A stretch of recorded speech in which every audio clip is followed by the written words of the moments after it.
6000 stipend గా వస్తుంది, plus commission కూడా యాడ్ అవుతుంది.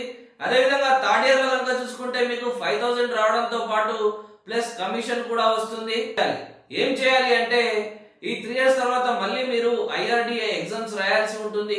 ఈ ఐఆర్డిఏ ఎగ్జామ్ ని రాసిన తర్వాత ఎవరైతే ఎస్ఎస్సి క్వాలిఫికేషన్ తో ఈ ఎగ్జామ్ లో పాస్ అవుతారో వారికి ఏజెంట్ కోడ్ ఇవ్వడం జరుగుతుంది. అదే విధంగా ఎవరైతే డిగ్రీ పట్టా ఉంటుందో ఆ డిగ్రీ పట్టాతో ఈ యొక్క ఎగ్జామ్ లో ఉత్తీర్ణత పొందుతారో వారికి ఎల్ఐసి ఫీల్డ్ ఆఫీసర్ గా మారేటటువంటి అవకాశం ఉంటుంది. మనం ఇందాక స్టైఫండ్ తో పాటు కమిషన్ గురించి మాట్లాడుకున్నాం. మరి ఇప్పుడు స్టైఫండ్ తో పాటు కమిషన్ కూడా ఎలా వస్తుంది అని ఒకసారి మనం డీటెయిల్ గా తెలుసుకునే ప్రయత్నం అయితే చేద్దాం. సో ఫస్ట్ ఇయర్ లో మీకు 48 పాలసీలు అనేటివి ఇవ్వడం జరుగుతుంది. ఈ 48 పాలసీలని మీరు అమ్మినట్టయితే మీకు ప్రతి నెల స్టైఫండ్ 7000 తో పాటు మీకు కమిషన్ అనేది యాడ్ కావడం జరుగుతుంది. అదే విధంగా మీరు సెకండ్ ఇయర్ లో గనక మీరు అమ్మినటువంటి పాలసీలలో కేవలం 68% పాలసీలను సేల్ చేసుకున్నట్టయితే మీకు రెండవ సంవత్సరం కూడా మీకు కమిషన్ అనేది రావడం జరుగుతుంది.